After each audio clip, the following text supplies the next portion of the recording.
Ah, Hoje nós, como eu disse no começo, nós vamos falar mais uma vez sobre igreja, a Igreja de Cristo. E nós temos um convidado especial hoje para falar. A capela a gente nem sempre convida pessoas de fora para falar, mas não é porque a gente não gosta, ou é porque geralmente, muitas vezes é difícil a gente achar pessoas que falam na nossa linguagem. Mas esse meu amigo que vai falar hoje aqui para nós, ele, além de ter uma formação, assim, você olha o currículo dele, é aquela coisa que não acaba nunca, né?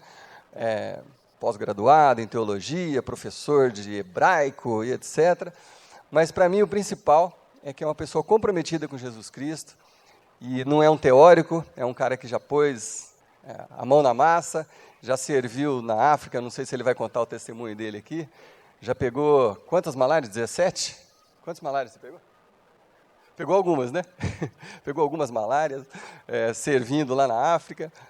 Enfim, é uma pessoa muito bacana, que frequenta aqui a capela, é assíduo frequentador da capela aqui já há quase 3 anos. Então, nós convidamos hoje o Gedeon para falar. Gedeon Lidório, por favor, Gedeon. E ele vai estar falando sobre esse assunto que nós estamos conversando, sobre a igreja. Prazer muito grande ter você aqui. E é um grande amigo, e eu espero que nós sejamos todos abençoados com a palavra dele hoje.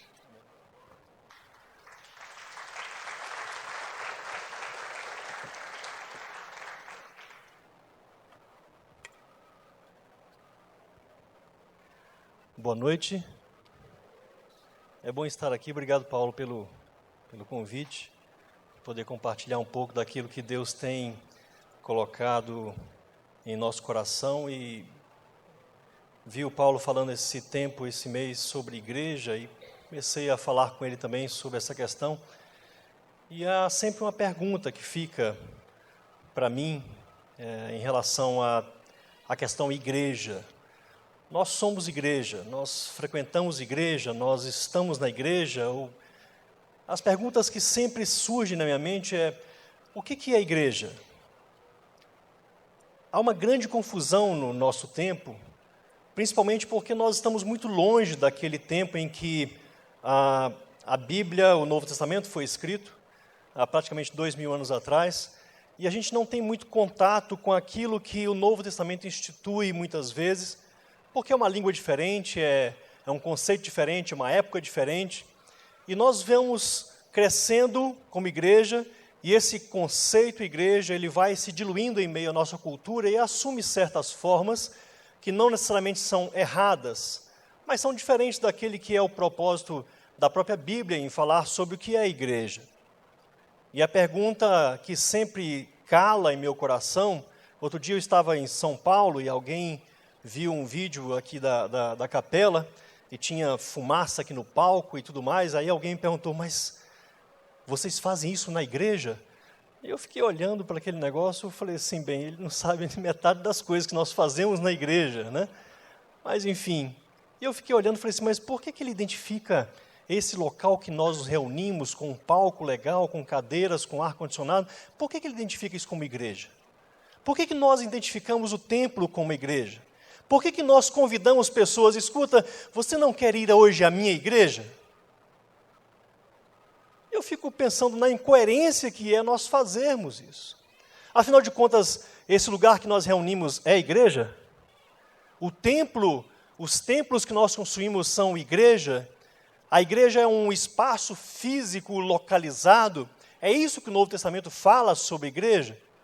E eu fiquei pensando muito sobre isso, essa tem sido uma temática que eu tenho pesquisado há anos, e como professor também, e eu tenho pensado muito sobre isso. O que é ser igreja? Jesus, no capítulo 16 de Mateus, ele fala que ele vai edificar a sua igreja. E é interessante que a palavra igreja que Jesus utiliza ali, ao falar sobre igreja, que é escrito por Mateus, é uma palavra específica. Eu queria fazer uma digressão com vocês aqui acerca dessa questão da escrita da Bíblia, do Novo Testamento. A Bíblia foi escrita, inspirada por Deus, em 2 testamentos, nós sabemos disso, o Antigo e o Novo, e nós temos basicamente 3 línguas em que foram tratadas e escritas lá. No Antigo Testamento temos o aramaico e o hebraico, que foram usados e que são usados pelo povo judeu ao longo da sua própria vida. No Novo Testamento, nós vemos que é escrito na língua grega. A diferença é que o Antigo Testamento é escrito especificamente pelos judeus e para os judeus na sua própria língua. Só que quando nós chegamos no Novo Testamento, quem estava reinando no lugar e tinha um império era Roma, e havia uma língua oficial naquela época, e a língua era uma língua comum a todos, chamada de grego. Se Deus fosse inspirar livros da Bíblia para ser escrita hoje, qual língua que ele usaria? Cadê o Eli? Seria o inglês. O inglês ele não é a língua oficial do mundo inteiro, mas é a língua comercial usada no mundo inteiro. O Paulo falou aqui sobre a África, a primeira vez que nós chegamos na África, na década de 80, e eu pensava que lá não iria encontrar ninguém falando inglês, mas mesmo num povo completamente não alcançado, havia alguém lá que sabia falar inglês. O inglês é universal nesse sentido. Se hoje o Novo Testamento fosse inspirado por Deus para escrever alguma coisa, com certeza seria na língua inglesa. E Deus, então, escolhe nesta época, e esse povo, então, escreve na língua grega.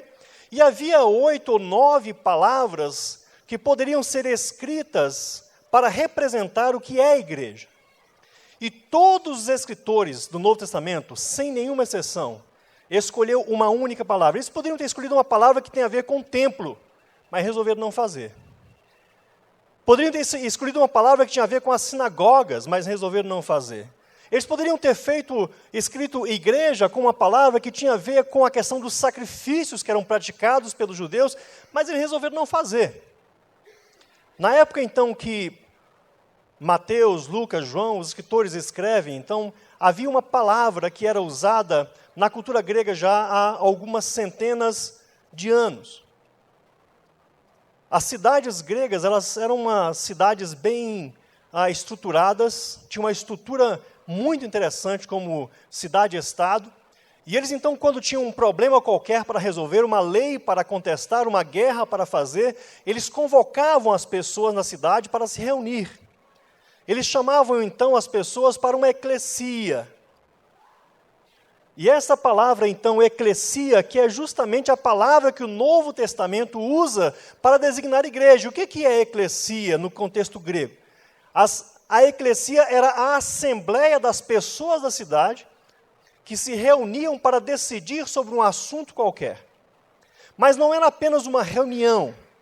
Era uma reunião para tomar decisões, para se fazer alguma coisa. A eclesia, então, é uma palavra que tem 2 palavras juntas. A primeira palavra que está colocada aí é klesia, que é a segunda parte do termo. Klesia significa chamados. Literalmente, ela vem de uma palavra mais antiga que significa pessoas que são chamadas para se reunirem em assembleia. Quando as pessoas na cultura grega iam reunir, saía um arauto para todas as partes da cidade, chamando as pessoas para se reunirem em assembleia para decidir. Por exemplo, quando uma cidade ia fazer uma guerra com outra, chamavam as pessoas então para se reunir no Areópago, ou no centro da cidade, na praça ou em algum lugar, para poder então decidir o que fazer em relação àquela guerra. Eclesia, então, é esse chamado, é uma assembleia para reunir. A cidade, então, se reunia. Só que eles não eram apenas uma reunião qualquer. A outra parte da palavra, que é uma preposição que fica antes aí, ek, para formar eclesia, ela tem uma designação. Eles eram chamados, mas eram chamados para fora da cidade. Ek significa literalmente para fora de. Então, juntando as 2 palavrinhas aí, para não ficar mais complicado a coisa, klesia com ek, que dá eclesia, o termo significa literalmente que eclesia é aquela assembleia chamada para atuar fora da assembleia. Então, quando os escritores do Novo Testamento foram escrever sobre igreja, nesse texto então de Mateus 16, em que Jesus fala, eu edificarei a minha eclesia, eu edificarei a minha igreja, ele estava usando um termo justamente para dizer o seguinte, eu edificarei um povo que vai se reunir em assembleia, que vai ser chamado por mim, que vai ser trazido por mim, para ter então um propósito específico para ir em direção a uma coisa. Então eu poderia dizer que igreja só é igreja fora da igreja. Nós só somos igreja fora dos nossos portões. Quanto tempo você passa aqui na capela por semana? 2, 3 horas? Talvez 4 horas? Quem aqui passa mais do que 4 horas por semana aqui na capela? Só o Paulo mesmo, eu acho, né? A Kellen. Ou o pessoal que ensaia. Mas a vida que você vive, ela pressupõe que na segunda-feira, quando não é feriado, de manhã você vai para o trabalho, para a escola, vai se preparar para alguma coisa, vai fazer, e você então passa a maior parte do seu tempo fora do local do templo onde nós nos reunimos como igreja. Mas você sempre é convocado para estar aqui. Eu vejo sempre o Paulo falando, olha, domingo que vem vamos ter, ele falou aqui agora há pouco, né? Vamos ter uma outra série, nós vamos fazer isso, vamos fazer aquele outro, ou seja, ele está chamando vocês para se reunir como eclesia. Mas ele sabe que a reunião como eclesia, como igreja, não é para estar aqui e viver aqui. Porque aqui dentro, e eu digo isso bem claramente, aqui dentro é muito fácil ser cristão. Porque aqui dentro todo mundo quer o seu bem, todo mundo quer o seu crescimento, todo mundo está preocupado com o seu bem-estar, todo mundo está preocupado com o conforto que você vai ter ao sentar nas cadeiras, ao ter um ar-condicionado, a ter um telão funcionando, microfone, a ter um grupo de louvor que toca maravilhosamente bem, que te leva, que te enleva, que leva os nossos louvores também para Deus juntamente conosco. Todo mundo aqui está preocupado com o seu crescimento, com a sua proximidade de Jesus. Então, ser cristão aqui dentro do local onde nós nos reunimos como eclesia é muito fácil. A grande questão é, o propósito da nossa vida não é para nós nos reunirmos e termos como reunião o fim principal da eclesia, da igreja. Na semana passada, ou atrasada, não sei, acho que semana passada, minha esposa e eu estivemos lá na casa dos pais da Ju, na casa da Ju, e nós fomos lá ser igreja. Nós dois nos sentamos no sofá, os pais sentaram no sofá à nossa frente, e ali sofremos junto o instante em que elas estavam passando, com a filha entubada na UTI, com grande dificuldade. Ali estivemos juntos, conversamos, oramos, nos abraçamos. Nós somos igreja. E é essa a grande questão que responde à nossa pergunta. Nós somos chamados para ser igreja, e vamos nos reunir sempre como igreja, e vamos congregar-nos como igreja. Mas nós não podemos ter nunca como fim principal da nossa vida como igreja simplesmente o fato de nos reunirmos.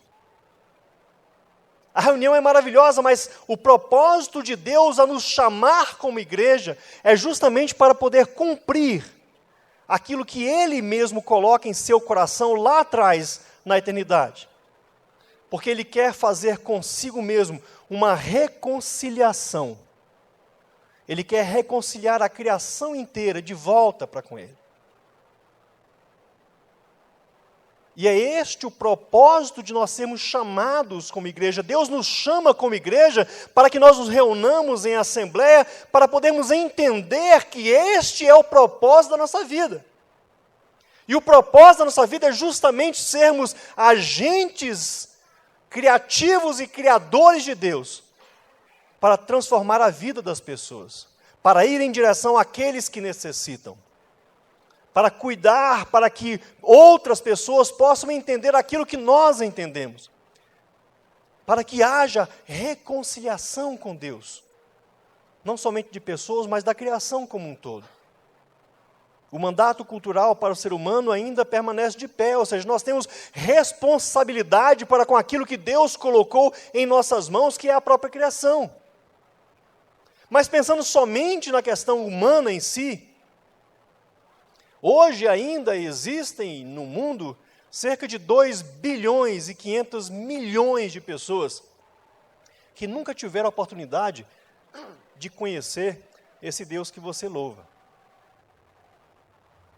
2,5 bilhões de pessoas no mundo inteiro nunca ouviram falar de Jesus uma única vez sequer.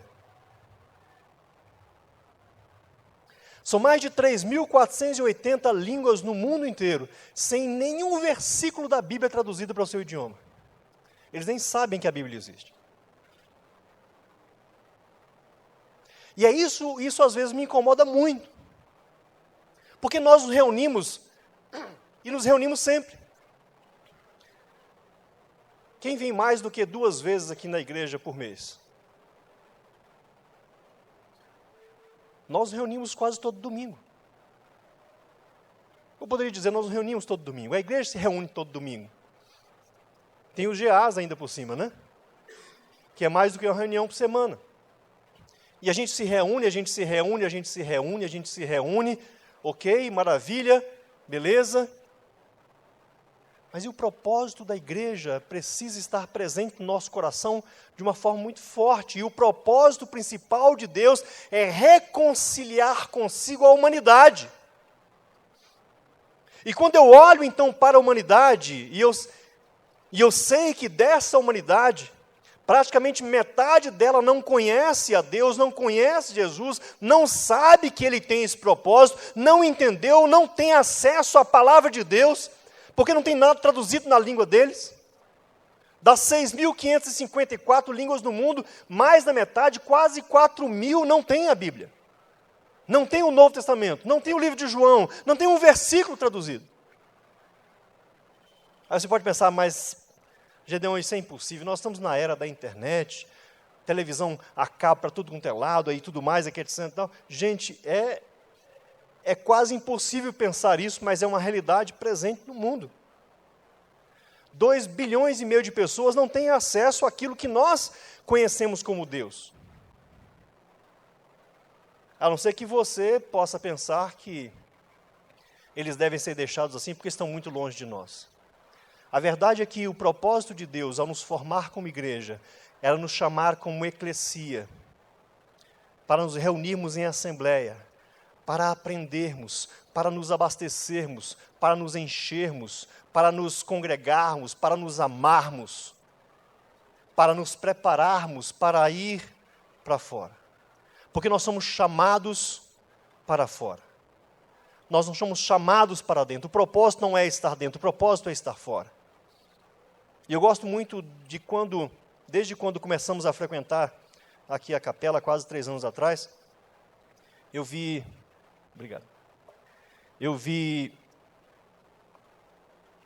o propósito da igreja, que era levar as pessoas a ter um relacionamento crescente com a igreja. E eu gosto muito disso, não é verdade? Não? Mas como não? Eu vejo escrito todo dia aqui um relacionamento crescente com a igreja. Com Paulo, com a Kelly, não é com Cristo, é com Jesus. E esse relacionamento crescente com Jesus pressupõe que nós vamos entender aquilo que Ele quer de nós.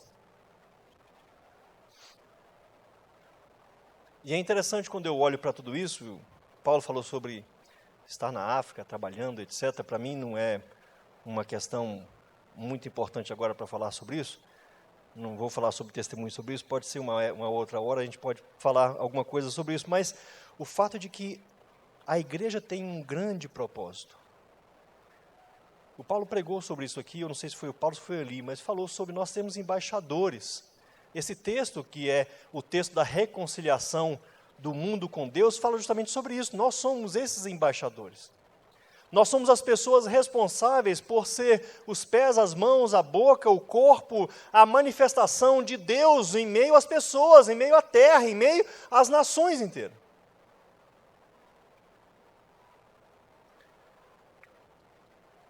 Igreja é justamente isso. Igreja não é e não pode ser esse tempo em que nós simplesmente nos reunimos domingo após domingo. Porque se igreja for isso, e se isso se tornar igreja para nós, nós perderemos o propósito de Deus e viveremos de acordo com os nossos próprios propósitos, de acordo com o nosso próprio umbigo. É por isso que a megalomania assume a imensidão da igreja. E a igreja cristã é extremamente megalomaníaca em vários sentidos. Os templos suntuosos, as teologias da prosperidade, as necessidades de aparecer e tanta coisa mais que acontece por aí. Até proibição de maionese e Hellmann's agora existe por aí, né? Eu fico pensando na loucura que a nossa cabeça é e funciona para poder criar certas coisas. E essa megalomania da igreja, de sermos igreja, mas não é sermos igreja, nós precisamos ser uma igreja que faz sentido, que chama a atenção das pessoas. O dia em que nós formos uma igreja, que chamarmos a atenção das pessoas porque somos igreja, Jesus deixa de estar conosco. Nós não podemos substituir Cristo por nós. E eu tenho visto muito isso acontecer, e eu gosto de sempre dar essa palavra de alerta para que nós possamos ser avisados todos os dias. Há um texto, não coloquei aqui, mas me veio à mente agora falando sobre isso. No Apocalipse, Jesus escreve 7 cartas para 7 igrejas, e uma das cartas, que é a carta para a igreja de Laodiceia, é a coisa mais interessante do mundo.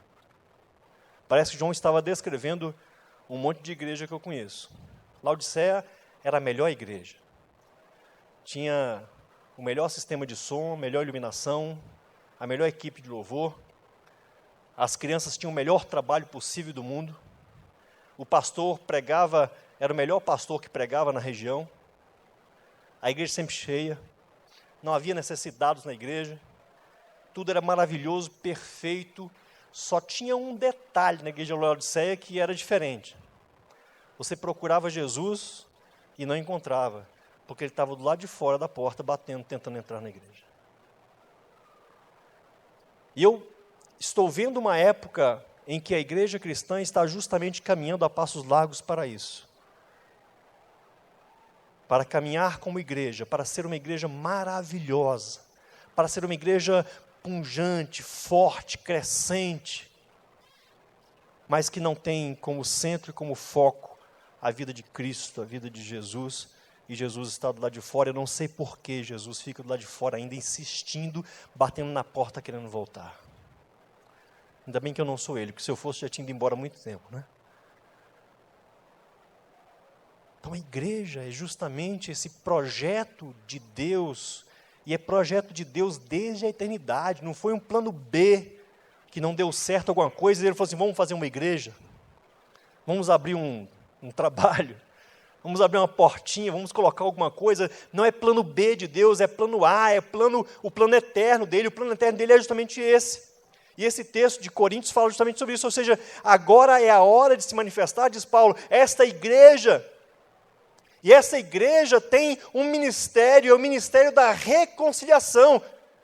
Paulo está justamente instando aquela igreja e a nós também, para que nós nos reunamos e entendamos isso. Gente, vamos nos reunir, vamos crescer, vamos fazer, vamos nos alimentar e vamos em direção às pessoas no nosso dia a dia. Talvez você possa falar assim, mas Gedeon, eu não posso ir para a África, não posso ir para a Ásia, não posso ir para a Índia, não posso ir para algum lugar qualquer. Ok. Mas você pode ir para o seu trabalho, não pode? Sim ou não? Você pode estar no meio da sua família. Você pode estar com seus amigos. E no meio destas pessoas, existem muitas pessoas que precisam da reconciliação com Deus e que não conheceram e não entenderam Deus. Um dos livros que eu li como adolescente, que eu mais gostei, de James Fowler, ele fala que nós devemos florescer onde nós estamos plantados. Floresça onde você está plantado. Isso é ser igreja. Ser igreja é você se reunir aqui? Sim, mas não ter como propósito final da sua vida a reunião aqui. Você vem, você se abastece para gastar durante a semana naquilo que você vai gastar consigo, com os seus, com os amigos, e vai então tratar disso e receber de Deus a bênção de ser embaixador para tratar justamente da reconciliação do mundo com Ele. Eu não sei o que Deus vai fazer conosco no final. Eu tenho lá as minhas ideias, né? Como diz um grande teólogo, todo mundo tem direito às suas heresias, né? Então, eu tenho lá as minhas ideias do que Deus vai fazer conosco. Porém, é complicado pensar em algumas coisas. De 1930 até 1990, em torno de 900 a 1000 etnias no mundo inteiro, nações inteiras, extinguiram-se completamente sem ter o testemunho do Evangelho no meio deles. Então, eu não sei o que Deus vai olhar para nós e pensar. Mas há uma necessidade pungente no mundo hoje.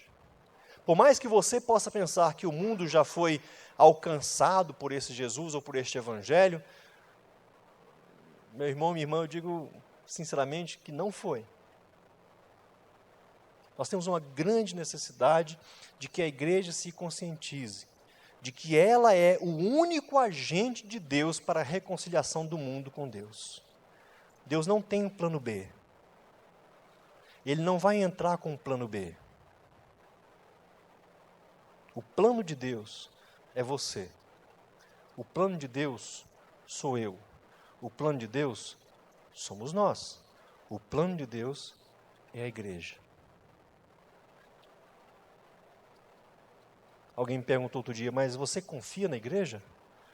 Eu falo, bem, depende do que você chama de igreja.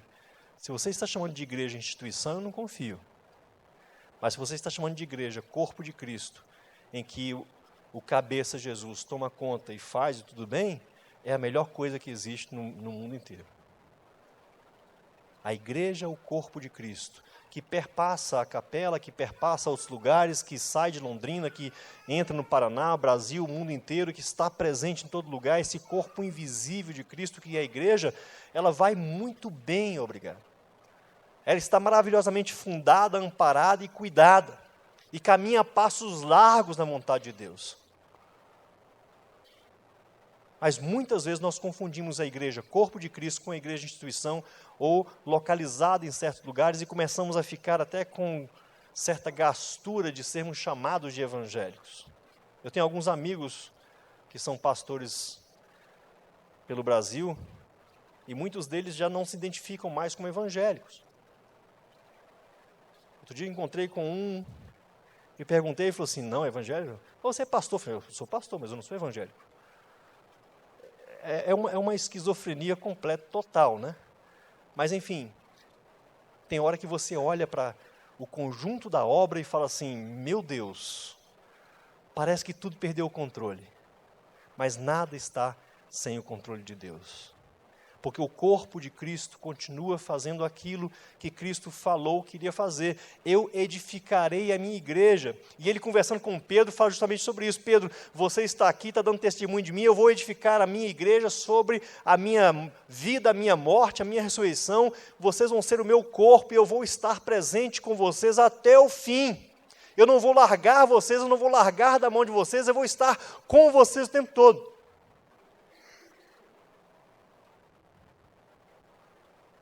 Eu queria que, nesse simples alerta, nós colocássemos em nossa mente, nosso coração, justamente essa questão da reconciliação de Deus com a humanidade e da humanidade com Deus como sendo realmente o nosso grande propósito.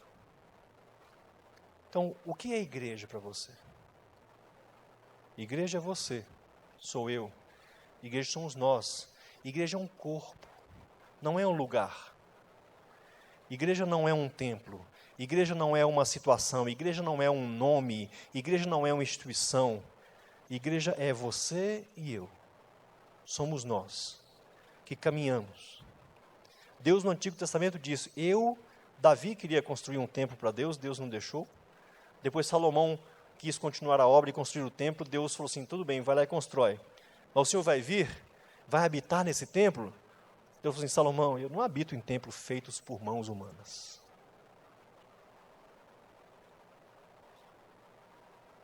Deus resolveu habitar num templo que não foi feito por mãos humanas.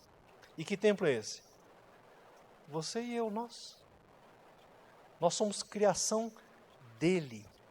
As mãos dele foram que nos construíram, que nos fizeram, que nos entreteceram. E é esse o único templo que Deus falou assim: nesse eu habito. E o Espírito Santo então vem, habita em nós e está no meio de nós, nos conduzindo como igreja, chamados para fora, chamados com a missão de Deus, chamados para ir em direção aos outros, chamados com um propósito. Isso é ser igreja. E é isso que Deus quer de nós. Não é algo muito complicado. A complicação é nossa.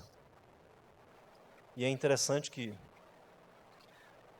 para finalizar, não é um texto que está aqui também, mas Paulo, em Romanos 10, ele fala sobre a simplicidade da mensagem de Deus, e ele fala assim: todo aquele que invocar o nome do Senhor será salvo. E aí ele faz um monte de perguntas, né? Porque isso é simples. Para Deus é simples. Invocou o nome do Senhor, será salvo. Aí começa então o nosso lado, que é o lado da complexidade humana. Aí você começa a perguntar, certo, mas como é que eles vão invocar se eles não conhecem? Mas como é que vão conhecer alguém que eles nunca ouviram falar? E como é que vão ouvir falar se ninguém foi até eles para poder falar sobre esse Deus? O lado de Deus é simples, o nosso lado é complicado, e nós complicamos a história. E Deus quer que nós simplificamos a nossa história. E simplificar a história significa entender que o propósito de Deus, ao nos formar e nos chamar como igreja, é nos levar para fora, para que no local onde nós mais passamos tempo, no local onde nós vivemos, no local onde nós convivemos com as pessoas, nós possamos florescer, dar o melhor de nós, entregar nossa própria vida se for necessário, nos sacrificar pelo outro, amar o outro ao ponto de preferi-lo em meu lugar.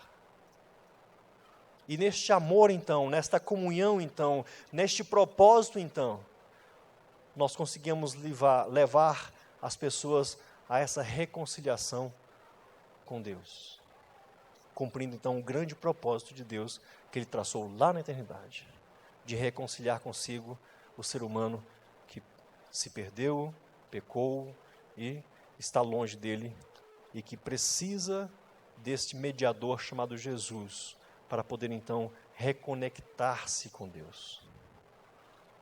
Então, você e eu somos igreja. E somos igreja com um propósito. E o propósito é de amar o outro ao ponto de ir na sua direção e promover um encontro de reconciliação entre esse ser humano e o seu Criador. Entre Deus e nós. Entre nós e Deus. Amém? Vamos orar?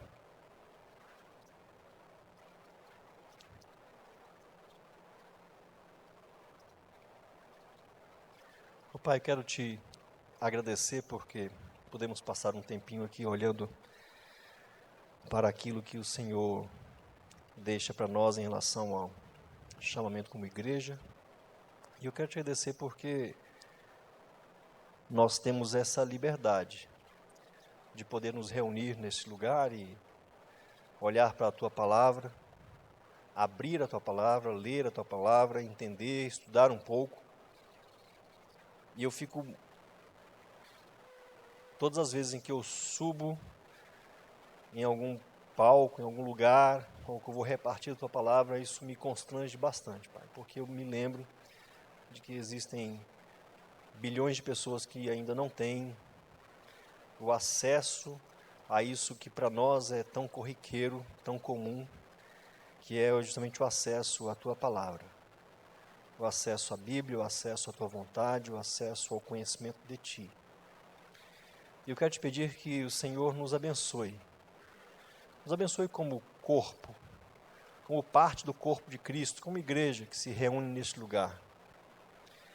Nos abençoe para que possamos assumir uma responsabilidade de encarar o Teu propósito de frente e que em cada uma das nossas ações, no dia a dia das nossas vidas, que nós possamos ouvir cada coisa que está sendo pregada, que está sendo ensinada aqui neste lugar e que logo no domingo à noite, na segunda-feira, na terça, na quarta, em todos os dias, nós coloquemos em prática as Tuas verdades e a Tua vontade. Porque quando fazemos isso, ó Pai, estamos cumprindo aquele Teu propósito que o Senhor estabeleceu quando nos chamou como igreja, para sermos agentes de reconciliação daqueles que estão longe de Ti, para estarem perto do Senhor. E eu quero te agradecer, ó Pai, por esse privilégio, porque é um privilégio poder participar juntamente contigo desta reconstrução, desta nova humanidade, Senhor. E eu quero te pedir que o Senhor nos ajude muito. Dê a Tua graça, a misericórdia. Nós somos fracos, pequenos, pecadores, limitados, não temos muita coisa boa para dar, mas nós podemos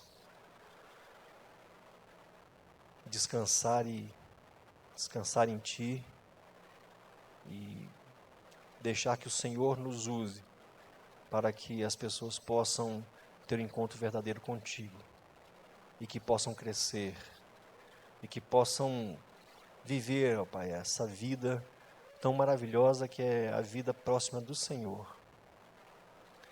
Obrigado pela oportunidade que o Senhor sempre nos dá de poder caminhar um pouco mais, de dar um passo a mais. Cuida de nós, ó Pai, nesse dia, nesses feriados, nessa semana, em tudo que vamos fazer, para que possamos exalar esse perfume e florescer no lugar onde nós estamos plantados. Muito obrigado, Senhor, pelo Teu amor e porque o Senhor nos alcançou com essa reconciliação. E ajuda para que o nosso coração não seja egoísta, mas que possa repartir dessa boa nova, dessa boa notícia e trazer outras pessoas aos Teus pés. Em nome de Jesus que nós oramos. Amém, Senhor. Muito obrigado, Gideão. É uma palavra muito boa e muito própria para esse momento nosso. Que Deus te abençoe. E uma ótima semana a todos vocês. Semana que vem a gente começa uma série nova, tragam amigos, já coloquem em prática isso que nós acabamos de ouvir, né? Nós agora vamos para fora, ser igreja durante a semana, e tragam seus amigos e voltem na semana que vem, em nome de Jesus.